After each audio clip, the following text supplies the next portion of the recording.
Hello everyone, welcome to another mini blog. তোমরা already কিন্তু এই শাড়িটার ওপর আমার একটা ডান্স, একটা ব্লোপার আর একটা পিকচার অলরেডি দেখে ফেলেছো। তো এই শাড়িটার সাথে একটা মেকআপ টিউটোরিয়ালও তো তোমাদের সাথে শেয়ার করতে হবে। আমি এখানে একটা এরকম একটা ডিজাইনার প্যাস্টেল কালারের শাড়ি পরেছি, যেই শাড়িটা খুবই সুন্দর। তোমাদের কীরকম লাগলো আমাকে নিশ্চয়ই জানিও শাড়িটা। তো এখানেই তোমাদের আমি শাড়িটা ভালোভাবে দেখানোর চেষ্টা করছি, কারণ আমি নিজেই ক্যামেরা যেহেতু করি, তাই যতটা সম্ভব হয় আমি তোমাদের সাথে ভালোভাবে দেখানোর, ভালোভাবে সব কিছু দেখানোর চেষ্টা করি, সেটাই এখানে করছি।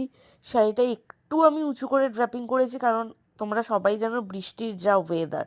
আর ব্লাউজটা এইরকম ছিল, এরকম ব্যাকলেস। তোমাদের ব্লাউজের ডিজাইনটা কেমন লাগলো আমাকে কিন্তু অবশ্যই কমেন্ট সেকশনে জানিও। আর খুব তাড়াতাড়ি এই ভিডিওটারই মেকআপ টিউটোরিয়াল আসছে, তার জন্য তৈরি থাকো। দেখা হচ্ছে খুব তাড়াতাড়ি। এখনকার জন্য বাই।